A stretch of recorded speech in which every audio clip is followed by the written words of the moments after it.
ഇന്ന് ഒരു കുക്കറി ഷോയാണ്.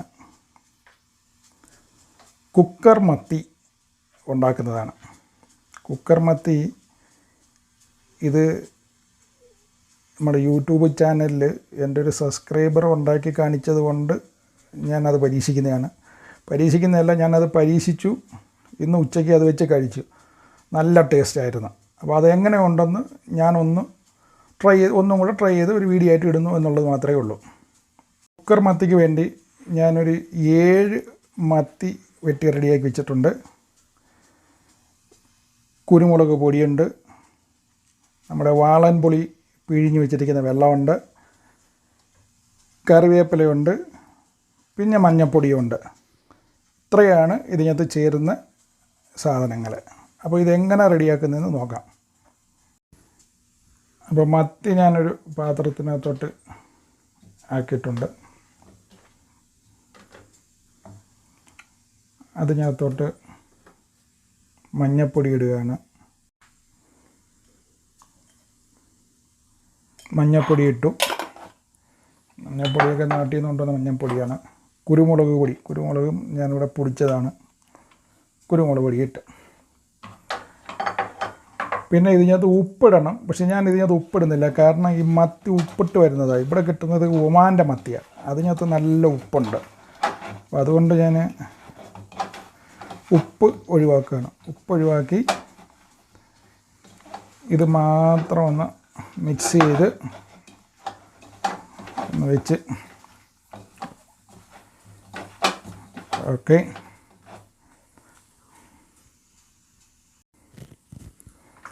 അപ്പം ഞാനിത് മിക്സ് ചെയ്ത് വെച്ചിട്ട് ഒരു 10 മിനിറ്റ് വരെ ഞാനിത് മിക്സ് ചെയ്ത് വെച്ചിരുന്നു. അതിന് ശേഷം ഞാനിത് കുക്കറിനകത്തോട്ട് വെക്കണം. കുക്കറിനകത്തോട്ട് ഇത് ഇങ്ങനെ അടുക്കി വേണം വയ്ക്കാൻ.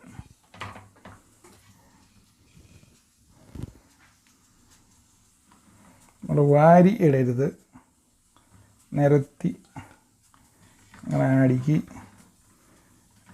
2, 4, 5, 6, 7 മത്തിയും അടുക്കി വെച്ചു. ഇങ്ങനെ അടുക്കി വെച്ചു. ഇപ്പോൾ കുക്കർ ഞാൻ അടുപ്പിൽ വെച്ച് ഇനി അതിനകത്തോട്ട് വാളംപുളി പിഴിഞ്ഞ് വെച്ചിരിക്കുന്ന വെള്ളം ഞാൻ അതിൻ്റെ മുകളിലോട്ട് ഒഴിച്ചു കൊടുക്കുകയാണ്. ഞാൻ കുറച്ച് വെള്ളം കൂടുതൽ വെച്ചിട്ടുണ്ട്. നാളെ ഉച്ചയ്ക്കും കൂടെ കറി വേണം.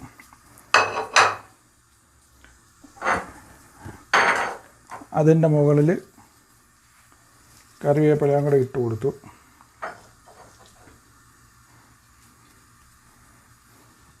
ഇനി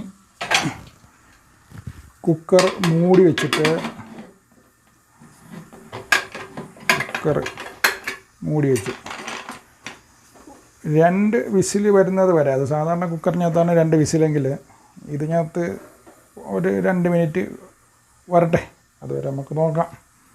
അപ്പോൾ ഞാൻ ഇതിനകത്ത് വെച്ച് അടച്ചു. അപ്പോൾ ഇതിനകത്ത് ഇഞ്ചി, വെളുത്തുള്ളി, പച്ചമുളക് അതൊന്നും ചേർക്കുന്നില്ല. ഇതിനെല്ലാം കൂടെ ചേർത്തിട്ട് നമ്മൾ കുരുമുളക് മാത്രമാണ് ചേർത്തിരിക്കുന്നത്. പിന്നെ എണ്ണയും ചേർക്കത്തില്ല, കാരണം എണ്ണ ചേർക്കത്തില്ല അറിയത്തില്ല. അപ്പോൾ ഇത് ഉണ്ടാക്കി ഇട്ട ആളിനോട് ഞാൻ കമൻറ്റ് വഴി ചോദിച്ചു, ഇതിനകത്ത് എണ്ണ ഒഴിക്കത്തില്ല എന്ന് ചോദിച്ചപ്പം പറഞ്ഞു എണ്ണ ഒഴിക്കത്തില്ല, എണ്ണ ഇല്ലാതെ ആണ് ഇത് ഉണ്ടാക്കുന്നതെന്ന്. അങ്ങനെ ഞാനിന്ന് ഉച്ചയ്ക്ക് ഉണ്ടാക്കി നോക്കി, കഴിച്ചു. നല്ല ടേസ്റ്റായിരുന്നു. അതുകൊണ്ട് ഒന്ന് ഉണ്ടാക്കുന്നു. കണ്ടോ, ഞാൻ ഈ ഭിത്തിയിൽ നമ്മുടെ PVC ഷീറ്റ് 2 റിയാലിൻ്റെ കടയിൽ കിട്ടും, അത് മേടിച്ച് ഒട്ടിച്ചിരിക്കുക. അപ്പോൾ അതിൻ്റെ ഗുണം എന്താണെന്ന് വെച്ച് കഴിഞ്ഞാൽ, നമ്മൾ കുക്ക് ചെയ്യുമ്പോഴൊക്കെ എണ്ണയും മറ്റേ ഇതൊന്നും തെറിച്ച് ഭിത്തി കേടാവത്തില്ല. ഇത് കുറച്ച് അഴുക്കാകുമ്പോഴത്തേക്ക് ഇത് ഇളക്കി കളഞ്ഞിട്ട് വീണ്ടും ഒരു 2 റിയാലിൻ്റെ ഷീറ്റ് മേടിച്ച് അങ്ങ് ഒട്ടിച്ചാൽ മതി, വൃത്തിയായിട്ട് കിടക്കും. അങ്ങനെ കുക്കറിൽ ആവി വന്നിട്ടുണ്ട്. കുറച്ച് നേരമായിട്ട് അടിക്കുന്ന 2 മിനിറ്റായി അടിക്കാൻ തുടങ്ങി. ഞാനിനി കുക്കർ ഓഫ് ചെയ്യുകയാണ്. ഇനി കുറച്ച് നേരം ആ പ്രഷറിലിരുന്ന് അതൊന്ന് വേവട്ടെ. ആ പ്രഷർ പോയി വരുമ്പോഴേക്ക് ഒരു ചെറിയൊരു പണിയുണ്ട്. കുറച്ച് ചക്ക കിട്ടിയിട്ടുണ്ട്. നാട്ടിൽ നിന്ന് കൊണ്ടുവന്ന ചക്കയാണ്, നല്ല പഴുത്ത വരിക്ക ചക്കയാണ്. അതൊന്ന് തിന്നാം. അത് കഴിഞ്ഞിട്ട് പ്രഷർ കഴിഞ്ഞിട്ട് ബാക്കി നോക്കാം എങ്ങനെ ഉണ്ടെന്ന്. അപ്പോൾ പ്രഷറൊക്കെ പോയിട്ടുണ്ട്. ഇനി തുറന്ന് നോക്കാം.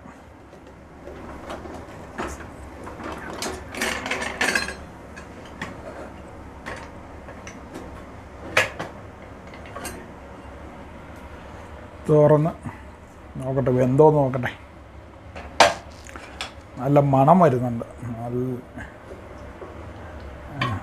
മത്തിയൊക്കെ നല്ല വെന്ത് പൊടിഞ്ഞിട്ടൊന്നുമില്ല, അങ്ങനെ കിടപ്പുണ്ട്. ഇനി ഈ വെള്ളം ഒന്ന് വറ്റിച്ചെടുക്കാം. എന്നിട്ട് ഇതൊന്ന് വറ്റട്ടെ. ഈ വെള്ളം ഒന്ന് തിളച്ച് വറ്റുമ്പോഴത്തേക്ക് നമുക്ക് നോക്കാം എങ്ങനെ ഉണ്ടെന്ന്.